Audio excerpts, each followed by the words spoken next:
বাংলাদেশ পাটকল কর্পোরেশনের অধীনে থাকা ২৬টি পাটকল ২০২০ সালে বন্ধ করে দেয় সরকার। পাটকল বন্ধ হলেও বিজিএমসির লোকসান তো কমেনি, বরং বেড়েছে। গত ২০২২-২৩ অর্থবছরে কর্পোরেশনটির লোকসান ছিল প্রায় ২১৩ কোটি টাকা। চলতি ২০২৩-২৪ অর্থবছরের এপ্রিল পর্যন্ত সেই লোকসান বেড়ে দাঁড়িয়েছে ২২৫ কোটি টাকায়। সরকারের কলকারখানা পরিচালনার জন্য বিজিএমসি সহ ৬টি কর্পোরেশন রয়েছে। এর মধ্যে ৪টি বছরের পর বছর ধরে লোকসান গুনছে। চলতি অর্থ বছরের প্রথম ১০ মাসে কর্পোরেশনগুলো সম্মিলিতভাবে নিট লোকসান করেছে ২২৪৬ কোটি টাকা। এই অর্থ বছরের এইসব কর্পোরেশনের সম্মিলিত লোকসান ছিল ১৬১৮ কোটি টাকা। চলতি অর্থ বছরের বাংলাদেশ অর্থনৈতিক সমীক্ষায় এ তথ্য উঠে এসেছে। সমীক্ষার তথ্য অনুযায়ী বিজিএমসি গত ১৭ বছরের মধ্যে শুধু ২০১০-১১ অর্থ বছরে মুনাফা করেছিল। বাংলাদেশ বস্ত্রকল কর্পোরেশন ও বাংলাদেশ চিনি ও খাদ্য শিল্প কর্পোরেশন ১৭ বছর ধরে লোকসান গুনছে। টানা ৯ বছর মুনাফার মুখ দেখেনি Bangladesh chemical industries corporation. Bangladesh ইস্পাত ও প্রকৌশল কর্পোরেশন টানা ৩ বছর লোকসানের পর চলতি বছর লাভের মুখ দেখেছে। আর বাংলাদেশ বন শিল্প উন্নয়ন কর্পোরেশন টানা ৪ বছর মুনাফা করেছে। অর্থনীতিবিদেরা বলছেন, সংশ্লিষ্ট খাতের বেসরকারি প্রতিষ্ঠানগুলো মুনাফা করলেও কর্পোরেশনের অধীনে থাকা বেশিরভাগ কারখানা তা পারছে না। এমনকি কারখানা বন্ধ থাকলেও বছরের পর বছর লোকসান গুনছে একাধিক কর্পোরেশন। ফলে সরকারকে প্রতি বছর বিপুল অঙ্কের লোকসানের দায় নিতে হচ্ছে। প্রতিষ্ঠানগুলো টিকিয়ে রাখতে জনগণের করের টাকায় ভর্তুকি দেওয়া হচ্ছে। দেশের বর্তমান অর্থনৈতিক পরিস্থিতিতে এই দায় বহনের সুযোগ নেই। ধীরে ধীরে কর্পোরেশনগুলো গুটিয়ে না নিলে ভবিষ্যতে এগুলো মাথা ব্যথার কারণ হয়ে দাঁড়াবে। অর্থনৈতিক সমীক্ষার তথ্য অনুযায়ী গত এক যুগে ৬ কর্পোরেশনের ২১,০০০ কোটি টাকা লোকসান গুনছে।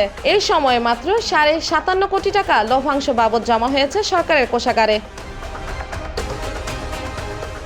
রাষ্ট্রায়ত্ত কর্পোরেশনগুলোর মধ্যে সবচেয়ে লোকসানি সংস্থা বাংলাদেশ কেমিক্যাল ইন্ডাস্ট্রিজ কর্পোরেশন। কর্পোরেশনটির অধীন ১৩টি প্রতিষ্ঠান পরিচালিত হয় আর ৯টি শিল্প কারখানা চলে অংশীদারত্বের ভিত্তিতে। বর্তমানে বিসিআইসির কারখানাগুলোর উৎপাদিত মূল পণ্য সার। চলতি অর্থ বছরের এপ্রিল পর্যন্ত ৪,৮৮৪ কোটি টাকার সার বিক্রি করেছে বিসিআইসি। যদিও এই পরিমাণ সার উৎপাদনে ব্যয় হয়েছে ৫,৯৬৮ কোটি টাকা। সব মিলিয়ে বিসিআইসির নিট লোকসান দাঁড়িয়েছে ১,৫০৯ কোটি টাকা। গত অর্থ বছর তাদের লোকসান ছিল ৮৭৫ কোটি টাকা। সেই হিসেবে এক বছরে কর্পোরেশনটির লোকসান ৬৩৪ কোটি টাকা বেড়েছে।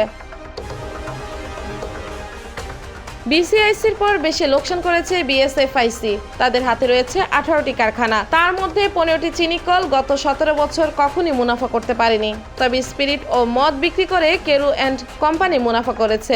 চলতি অর্থ বছরের এপ্রিল পর্যন্ত ৮০৪ কোটি টাকা চিনি, স্পিরিট সহ অন্যান্য পণ্য বিক্রি করে কর্পোরেশনটি। গত অর্থ বছর ৫৮২ কোটি টাকার পণ্য বিক্রি হয়েছিল। পণ্যের বিক্রি বাড়লেও চলতি অর্থ বছরের এপ্রিল পর্যন্ত ৫৭১ কোটি টাকার লোকসান করেছে বিএসএফআইসি। গত অর্থ বছর তাদের লোকসান ছিল ৫৩২ কোটি টাকা। সেই হিসেবে এক বছরের ব্যবধানে লোকসান বেড়েছে ৩৯ কোটি টাকা। বছরের পর বছর ধরে লোকসান গুনতে থাকা বিজিএমসির মালিকানায় থাকা ২৬টি পাটকল ২০২০ সালের ২ জুলাই বন্ধ করে দেয় সরকার। গত ৩ বছরে ৭২৪ কোটি টাকার লোকসান গুনেছে কর্পোরেশনটি। বিজিএমসির সর্বশেষ বার্ষিক প্রতিবেদনের তথ্য অনুযায়ী গত বছরের জুন পর্যন্ত কর্পোরেশনটি ২,৪৬১ জন কর্মরত ছিল। ওই অর্থ বছরে শুধু কর্মকর্তা কর্মচারীদের বেতন ভাতার পেছনে ব্যয় হয় ১৩৯ কোটি টাকা। কারখানা বন্ধ থাকায় বিপুল সংখ্যক কর্মকর্তাদের বসে বসে বেতন দেওয়ায় লোকসান বাড়ছে কর্পোরেশনটি। এর বাইরে বাংলাদেশ ইস্পাত ও প্রকৌশল কর্পোরেশন টানা ৩ বছর লোকসানের পর চলতি অর্থ বছরের এপ্রিল পর্যন্ত লাভের মুখ দেখেছে। কর্পোরেশনটি গত এপ্রিল পর্যন্ত মুনাফা করেছে ৬২ কোটি টাকা। অন্যদিকে বাংলাদেশ বন শিল্প উন্নয়ন কর্পোরেশন চলতি অর্থ বছরে মুনাফা করেছে ১২ কোটি টাকা। বছরের পর বছর ধরে লোকসান করা শিল্প কারখানার বিষয়ে বেসরকারি গবেষণা প্রতিষ্ঠান সেন্টার ফর পলিসি ডায়ালগের গবেষণা পরিচালকের মতে নীতিগতভাবে একটি বিষয় পরিষ্কার যে সরকারের পক্ষে লাভজনকভাবে শিল্প কারখানা পরিচালনা করা সম্ভব নয়, কারণ সুশাসনের অভাব, দুর্নীতি, অপব্যবস্থাপনা, বাজার সম্পর্কিত তথ্য না থাকা ও পরিচালনাগত দুর্বলতা সব শিল্প কারখানা রয়েছে। এরকম পরিস্থিতিতে কর্পোরেশন গুটিয়ে আনা দরকার। সেই জায়গাগুলোকে কিন্তু কর জালের ভিতরে আনার যে উদ্যোগ দরকার ছিল হয়তো দীর্ঘমেয়াদে ইতিবাচক ফল দিতে পারে। মূলত একটা বড় কারণ খাদ্য বহির্ভূত মূল্যস্ফীতি অনেক বাড়বে। এর ভিতরে যেগুলোর উপর ভ্যাট আরোপ হয়েছে এগুলো সাধারণ মানুষই ব্যবহার করে।